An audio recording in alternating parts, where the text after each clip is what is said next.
to tell you a little story. Maybe it's a funny story. And maybe not a true story. That's okay too, isn't it? About children. I love to watch children, and I love to pray for children, and I love to hear stories about children. And it seems that there was a mother that had a little 3-year-old boy. And she went outside, and lo and behold, the little boy was sitting in the grass, and he was eating a worm. And she thought, instead of saying, "Johnny, don't do that, that's dirty, that's going to make you sick," she thought she would appeal to his conscience. And so she said, "Johnny, just think, tonight the mother of this worm is going to be waiting for her little worm, her little son, to come home. And when he doesn't come home, she is going to be very sad." And Johnny said, "Mother, don't worry, I ate the mother first." Now, what that has to do with anything, I don't know. Probably has nothing to do with anything. But nevertheless, I love children and love to be with children and to minister to them and see them grow and prosper. I want to speak to you this morning for a little while on becoming a servant of covenant. A servant of covenant. And I'm reading a couple of scriptures found in Deuteronomy in the Old Testament. And we're going to begin reading in Deuteronomy chapter 4 and verse 23. Deuteronomy chapter 4 and verse 23. We currently are in a Bible study with a group of other people studying the book of Deuteronomy. Did you know that Jesus quoted in the New Testament the book of Deuteronomy more than any other book in the Bible? And so he felt that there was great importance in the book of Deuteronomy, and I see that also. Deuteronomy chapter 4 and verse 23. Listen to what it says. "Take heed to yourselves, lest you forget the covenant of the Lord your God, which he made with you, and make for yourselves carved images in the form of anything which the Lord your God has forbidden you." Verse 24. "For the Lord your God is a consuming fire, a jealous God."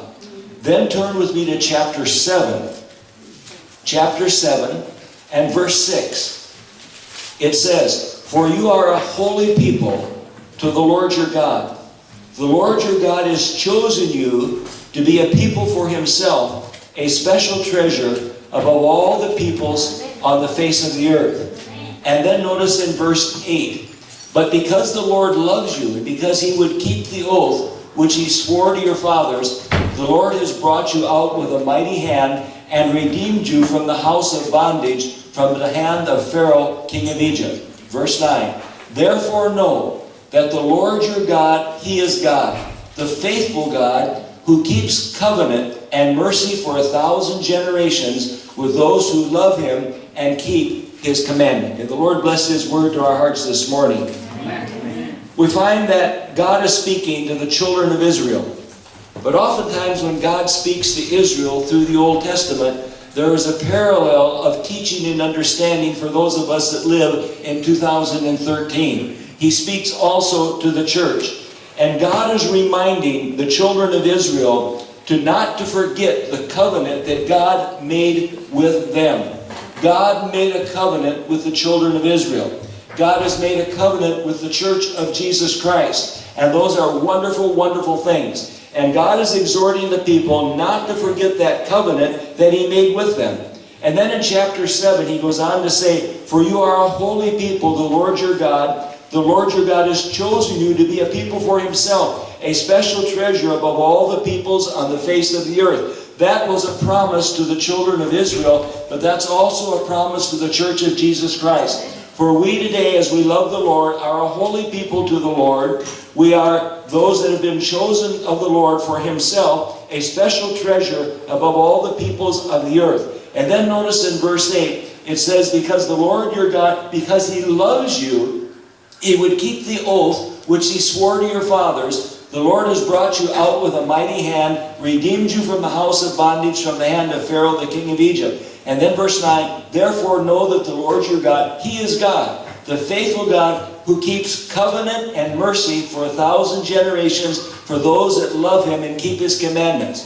God is a God of covenant.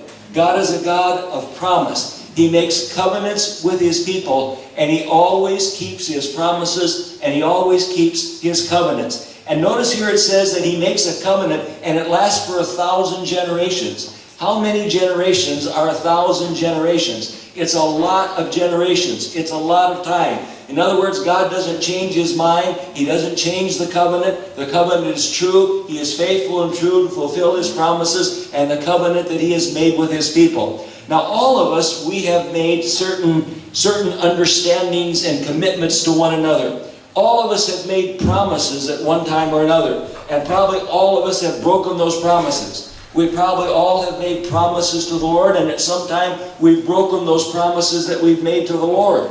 Another level of commitment is what we call a contract. When I bought my first house, I went and I had to sign papers, about a stack of papers about like that. All kinds of legal language, and I said to the man at the mortgage company, what do these papers mean? He said, we can read all of them to you. It's a contract, but what it simply means, if you don't pay, we take your house away. Now, I didn't understand all the legal papers, but I understood if I don't pay, they're going to take my house away. That's a contract. You have a cell phone. That's a contract. If you don't fulfill your part and pay the cell phone company, they will cancel your subscription. They will cancel your cell phone. And so that's another level of commitment. And also there are those of us that have made vows. In the Old Testament, the Lord speaks that we should be very careful about making vows, because it's better not to make a vow if we're not able to keep that vow. There are consequences for breaking promises. There are consequences for breaking contracts. And there are consequences for breaking vows. When we get married, we make vows to one another. We promise to love and keep and provide one another throughout all of our lives in which we live. But then there's another level. There's what we call treaties. Nations make treaties with one another. And we know the consequences when nations break the treaties with one another. Oftentimes war breaks out. But the highest level of commitment that people can make is the covenant that God makes with them, and responding to God's covenant and also fulfilling our part in the covenant that he has made with us. Do you know that when you become a member of a church, you make a covenant with God and with the church? Many people join the church and you don't see them only on Easter and on Christmas. They're gone. They have broken the covenant already. Or they promise to support the pastor. They promise to support the church. And they don't do that with their tithes and their offerings. They're breaking a covenant, first of all, that they've made with God, and also with God's servants, the church, that he has established. So covenants are a high level of commitment that we make with one another and also with God. God made covenants in the Old Testament with Noah. Remember the story that he destroyed the earth, and God made this covenant, and he said that he would no longer destroy the earth again, never again by a flood. He promised to do that. That is a covenant that God made with mankind. We study the Word, and we find that God made a covenant with Abraham, promising to multiply his seed. The country of Israel would come from Abraham.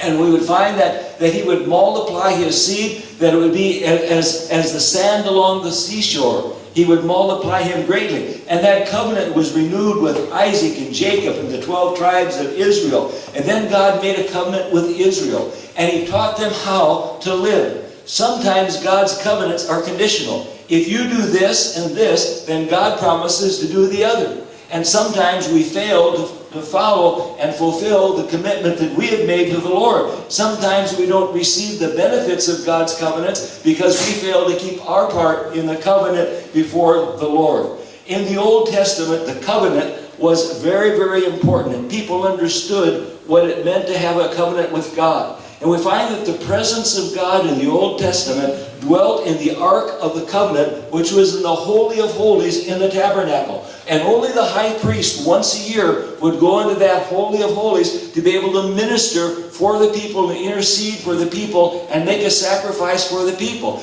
But today, praise God, the presence of God is not in the Ark of the Covenant in the tabernacle, but it's found in our hearts, in our lives. It's found in the church through the Lord Jesus Christ. Listen to what the Word says. For this is my blood of the new covenant, which is shed for many for the remissions of sin. Thank God we don't have to go to Jerusalem. We don't have to go to the temple. We don't have to go to the tabernacle. But we can call upon God because He's here right now. He indwells us. His presence is with us here today. Isn't that a wonderful thing? And so when we intercede and say, Lord, your presence, your Spirit is within me, and I call upon you, and I stand in your covenant, I stand in your promises, and I receive all of the benefits that you have for me. Isn't that a wonderful, wonderful thing? So we enter God's covenants by faith, by obedience, and trust.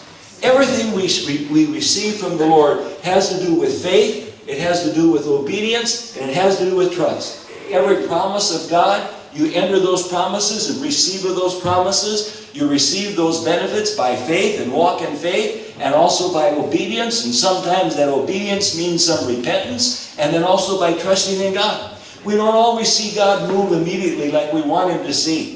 I'm impatient. I want to see things happen now. I pray and I want God to answer now. But God doesn't always work that way. Sometimes it's over a period of time. But what God is doing, He is forming Christ. He is forming spiritual formation in our hearts and our lives. And therefore we wait and we trust in Him until God answers and does the work that He has prepared for us to do. Let me tell you this also. God never changes His covenants. Listen to the word, Psalm 89:3. My covenant I will not break, nor alter the word that has gone out of my lips. Now that's a strong promise. God says He will not alter His covenant.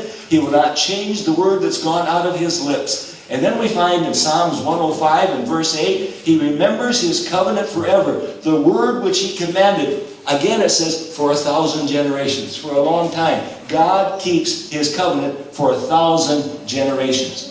And when we participate in the covenants and the promises of God, the Bible tells us in Hebrews that we participate in the nature, the divine nature of God. The divine nature of God through His Holy Spirit dwells within us, and we enter into that divine nature through the promises and through the covenant of the Lord.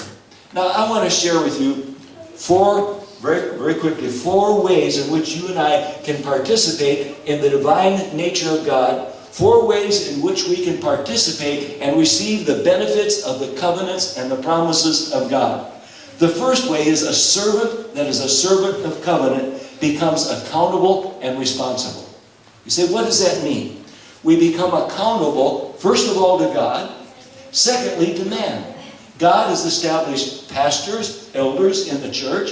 God has established men of God in the church of Jesus Christ. So first of all, we're responsible to God. All of us are responsible to God. Pastors are responsible to God. Elders and church leaders are responsible to God. But they're also responsible to one another, accountable to one another. I've had people say to me, Brother Paul, I don't care what man says, I'm only responsible to God. That's not biblical. That's not biblical, because God has established godly men and women to whom we must be accountable also. And so we are accountable, and we need to find people that will help us to be accountable to God as well as accountable to one another. When I was a young pastor starting out many years ago, a young missionary in Mexico and El Salvador, I didn't have an accountability partner. Nobody talked about having an accountability partner. An accountability partner is someone, first of all, that trusts God and loves God, but somebody that you can trust with all of your heart, that you can go to, and you can share the innermost thoughts of your heart. You can share your sins. You can share your weaknesses. You can share your innermost cries and needs that you have. And that person will always keep a confidence. He will never break the confidence. You can go to your pastor. Your pastor can be your accountability partner. You can find an elder in the church, or you can find a good Christian friend. Oftentimes someone that is more mature, is older than you, and you can sit with that person and you can share your heart with that person and be responsible to that person, and that person will ask you hard questions. Hard questions. How's your spiritual life? When was the last time you read your Bible? Well, you see, it was a week before last. No. That doesn't work. You see, an accountability partner will keep you accountable to the Lord and also to the things of God and to the calling of God that He has upon your life. Jethro in the Old Testament came to Moses and said, Moses, you can't keep up this pace with all of these people. You see, they're all coming to you. You have to judge all of these people. You need to set up people that are accountable to other people. Set up people that are over thousands, over hundreds, and over tens, and take the load off of you. Moses listened to his father-in-law. He became accountable to the father-in-law, and he made also people, accountable, good, godly people in the camp, that they could receive other people and they could become accountability partners and share with them. We find also in the Bible that Moses prepared Joshua to lead the children of Israel into the promised land. Joshua, he was mentored.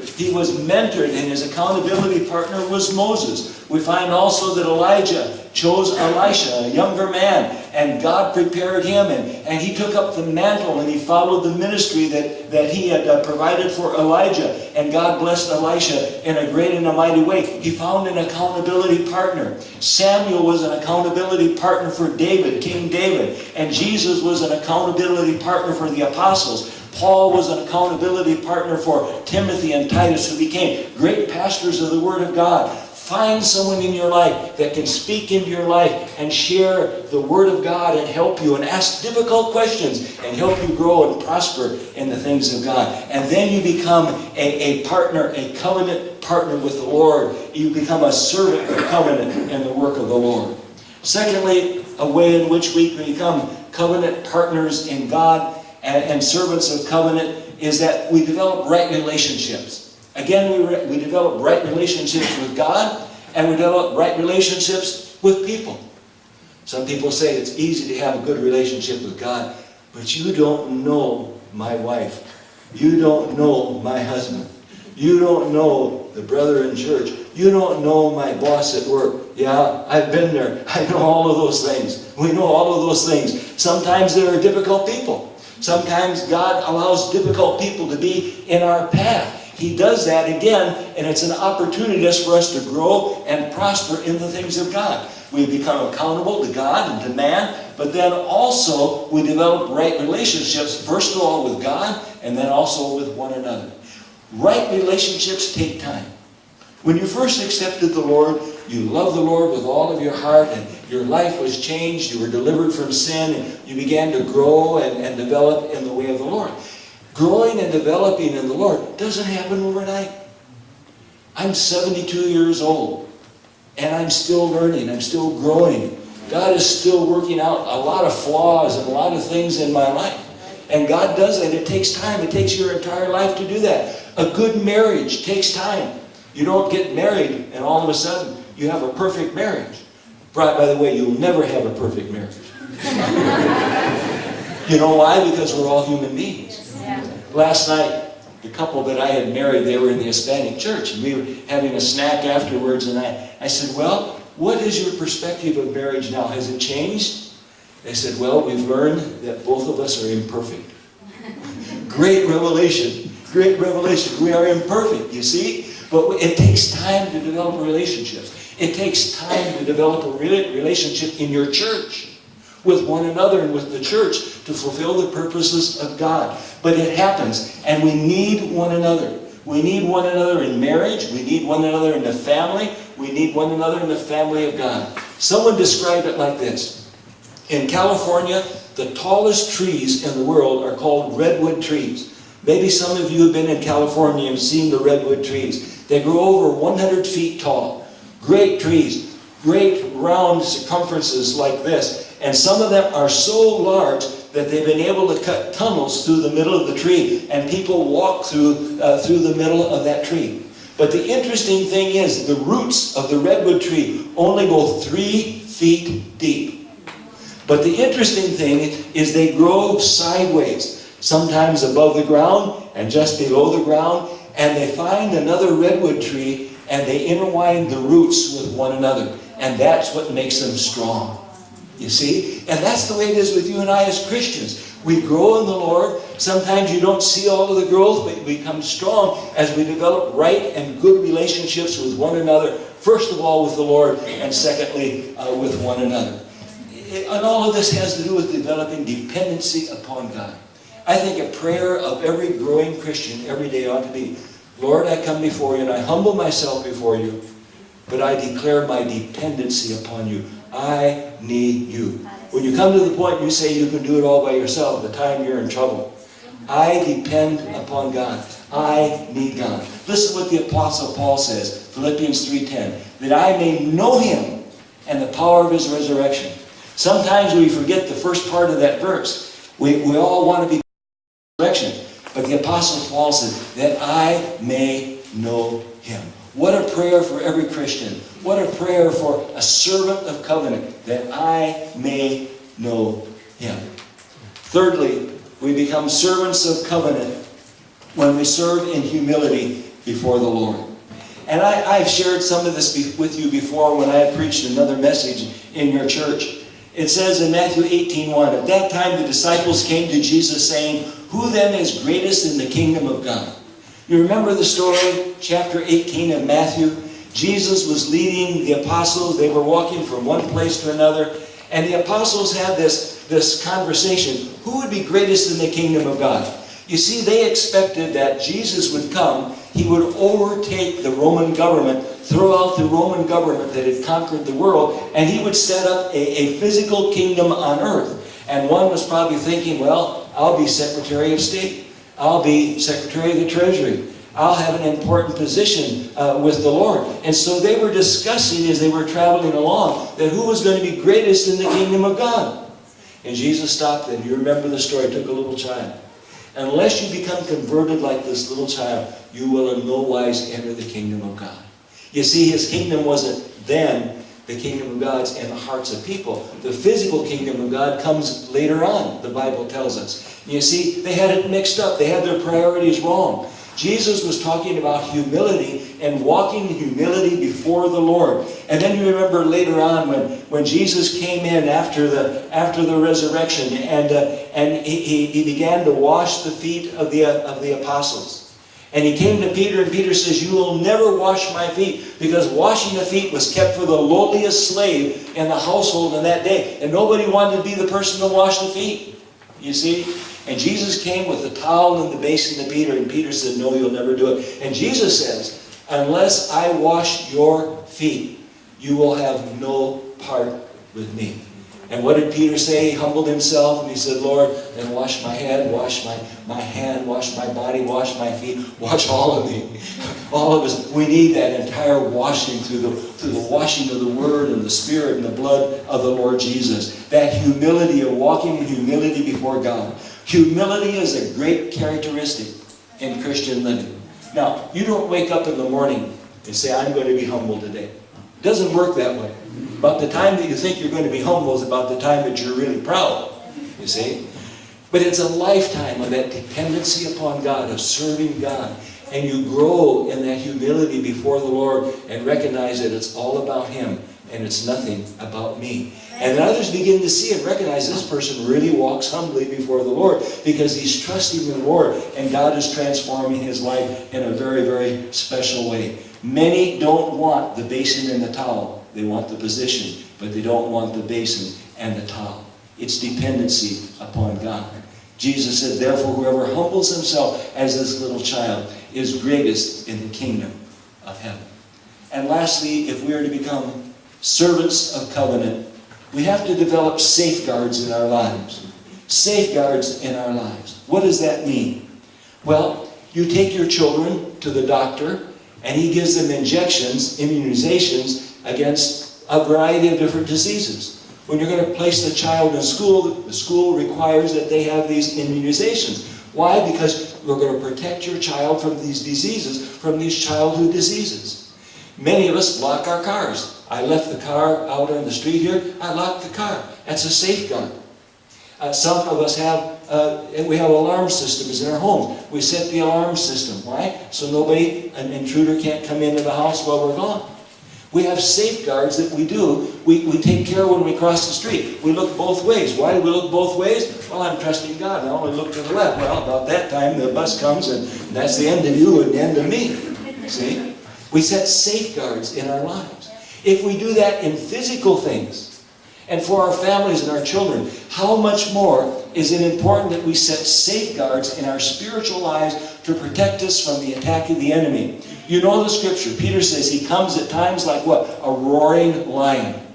And all of us experience that when the enemy comes in like a roaring lion and things are turned tipsy-turvy and it's very difficult. You wonder, what's going to happen next? But at other times he comes, Paul says, as an angel of light. And it comes to be as something that's beautiful and good and everything, but it's deception. And so we need discernment. We need those safeguards in our lives to protect us from the enemy. The Apostle Paul, we find in Ephesians in chapter 6, and you know these scriptures very well. And in Ephesians chapter 6, the Apostle Paul is speaking about taking on the whole armor of God.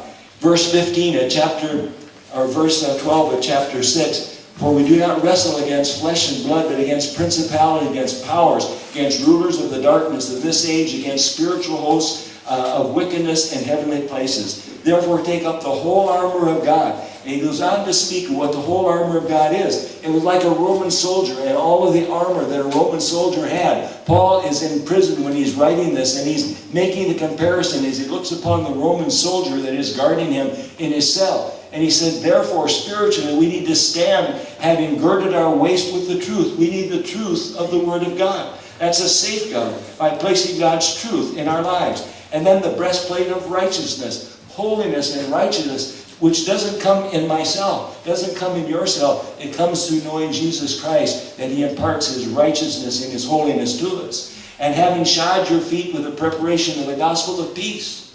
Let the peace of God be part of our lives. The peace of God be part of who we are. And that only comes through the Lord Jesus Christ. And above all, taking the shield of faith. Again, we walk by faith, with which you will be able to quench all the fiery darts of the wicked one. And take on the helmet of salvation. Our salvation is a helmet that protects our minds. Our minds are a minefield of bad and evil and wicked thoughts. And the helmet of salvation, God's salvation, provides right thinking in our hearts as well as in our minds and in our brains also. And he says, and take the sword of the Spirit, which is the Word of God. God's Word is powerful. It washes us. It cleanses us. It provides strength and blessing to us. And then praying always with all prayer and supplication in the Spirit. Watching to this end with all perseverance and supplication for the saints. You see, the Apostle Paul knew what it was to take on the armor of God. But he's talking about placing safeguards in our lives. I don't know what it is that causes difficulty for you in your life. But I can tell you this. Every one of us have things that cause difficulty in our lives. All of us have temptations. All of us have things that we have to deal with. And as long as we're in the flesh, we are going to have those things that we're going to have to contend with. What we do with them is up to us, how we handle them and how we work through those things. And I want to say to you that God does give us the victory through the Word and through prayer and avoiding sin. Sometimes there are things that we have to do, practical things. Sometimes you just have to turn the TV off. There was a time, and I'll take time to share this, when I went to Bible college in 1960. Nobody went to movies in those days. It was a sin. The churches preached. It was a sin to go to movies. Today, you don't hear that kind of preaching. But look at the filth that's portrayed through movies and television. You see, you go to movies about once every 5 years. I go to one. But there are things on television that aren't good that we ought not to see. Sometimes it means turning off TV. Sometimes there's greed. Sometimes there's a lust for money, things that happen to us. Former pastor in our movement said this one time, I heard him speak. He was working a job when he was in Bible college. And he would drive down this street at noon. And he found that he liked driving down this street at noon because there were a lot of pretty girls that walked down the street. And he was a married man, and he found he was enjoying watching the pretty girls. And God convicted him. So he started taking another street. Maybe some of us need to take another street. Practical safeguards in our lives to protect us from those things that the enemy would use to trip us up. Jesus said, if you knew the hour the thief would come, what would you do? You'd watch. You'd take care. You'd protect your house and your goods. The servant of covenant builds safeguards in his life. As I conclude this morning, let me say, there is a call to God's servants, to all of us today, to become servants of the covenant. Servants of the promise. God has made promises and covenants. Many of those are conditional. If we do certain things, God promises He will be faithful and do certain things for us. I don't know about you, but I want to be a servant of covenant that is accountable, responsible, with right relationships, walking in humility before the Lord, being a good servant of the Lord, and embracing God intimately and declaring my dependence day by day on the Lord Jesus Christ. God blesses those that keep covenants. Listen to that again. God blesses those that keep covenants. I want to share with you something, and I'm going to close. I don't know how many of you years ago saw the movie The Ten Commandments. I remember seeing that for the first time. It was a great movie. Almost 100% biblical. Not quite, but almost 100% biblical. And I remember Moses coming to the Red Sea and seeing the sea parted and the children of Israel walking across and Pharaoh and his army destroyed. That's impacting. That's always impacted me. But remember also in that movie that Moses went to the mountaintop. And he went up to the mountaintop and he brought the tablets with the 10 Commandments down. He had 2 tablets. Remember, because of the sin of the children of Israel, he broke the tablets. He went back up and spent another 40 days on the mountain, and God gave him 2 more tablets. For many, many years, people have believed that the 10 Commandments, there were 5 commandments on one tablet and 5 on another. That's not so, let me tell you. In that day, in the Old Testament, when 2 peoples made an agreement or a treaty with one another, they would write oftentimes on stone or a certain tablet the agreement here and then the agreement there. And each party would have a copy of that agreement. And they'd place that agreement in a safe place. And if ever there came any difficulty between those 2 people, they'd go back, both of them, and pick up the agreement, and both of them would read the agreement, because both tablets, both sets of agreement were exactly the same. This is the beauty of the interpretation of this scripture. When Moses came down from the mountain, there were 10 commandments on one tablet, 10 commandments on the other tablet. What happened to the 10 commandments? They went into the Ark of the Covenant. The copy of God's people, for God's people, and God's copy. Into the Ark of the Covenant where the presence of God was. And you see, for you and I today, the covenant that we make before the Lord, the promises and commitments that we make before the Lord, there are really 2 copies, one in heaven and one in your heart. And as you bring your copy, as you bring your commitment, your covenant to the Lord takes that and He places those 2 together. And that becomes an unbreakable covenant, an unbreakable promise that God provides for you and for me. I don't know about you, but that excites me. It excites me about making covenants with God, about recognizing His covenants and fulfilling His conditions in those covenants, that I might be a servant of covenant with the Lord Jesus Christ. Amen. There's great blessing for those that walk under the covenant of the Lord. Listen what it says, Psalm 25 and 10.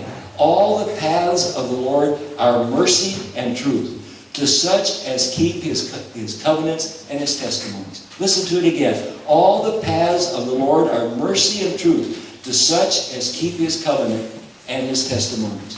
If we keep His covenant and His testimonies, the paths of the Lord are what? Are mercy, truth, blessing, joy, favor, grace, and the anointing of God in our hearts and our lives. And all of the endeavors that we do. And so God calls us to be servants of covenant by first of all being accountable and responsible, by having right relationships with God and with one another, by walking humbly as servants before the Lord, declaring our dependence upon Him, and embracing Him, and setting safeguards in our lives. Don't you want to be a servant of covenant today? I do. I want to serve the Lord faithfully. I want to finish well. I want to see God. And just think about this for a moment. We all speak these different languages. Sometimes we think when we go to heaven that there'll be a half a dozen people there, because we know that the Bible says the path is narrow, those that go there. No, no, no. There are going to be billions and billions of people through the ages that have loved the Lord, that have been servants of covenant. And we're going to, and I don't know what language they'll speak, but we're going to shout, we're going to praise, we're going to worship God, we're going to see Him in all of His majesty and glory. And that is reserved for those that make a covenant of promise with God and serve Him faithfully. Amen. Would you pray with me? Heavenly Father, thank you for your word today. Lord, I've delivered your word, and I ask that you would speak first of all to my heart. For your word is powerful. It is truth. It is cleansing. It is purity. It is righteousness. It is holiness. And I pray, Lord, speak to each one of my brothers and sisters here today. And Lord, help us each one to find that covenant, that promise of covenant, of that which we need and that which we desire in our service for you. And to make a covenant commitment with the Lord Jesus. Taking that covenant commitment and presenting it to you in your presence, where for safekeeping, where for the promise of God you will fulfill all that you have promised to do through your covenant and through your promises in our hearts and our lives. Lord, we want to be faithful, humble servants of the covenant of the Lord Jesus Christ, understanding you in all of your majesty and all of your glory, and having all that you want for your people, all that you want for your church. So, Lord, help us to renew our commitment. Help us, Lord, today to renew our covenant. Help us to renew the promises. And, oh, Lord, forgive us for the times that we failed you. We have all failed. We've all come short of the glory of God. Forgive us, Lord, of our shortcomings. Forgive us of our weaknesses. Help us to set, Lord, righteous safeguards in our lives, that, Lord, we'd not fall into the temptation and the sin that oftentimes so easily besets us. Bless this congregation, I pray. Bless Pastor Mesfu and his wife, his family, the elders of the church, Lord, and give them the desires of their heart. And Lord, I know that they desire to have their own building. And I pray in Jesus' name, walk before them as they trust you and as they believe you, as they find that covenant promise and stand in that covenant promise today, that you would provide a wonderful building for them in the days ahead. Thank you for these moments we've spent together. We pray this in Jesus' name. Amen.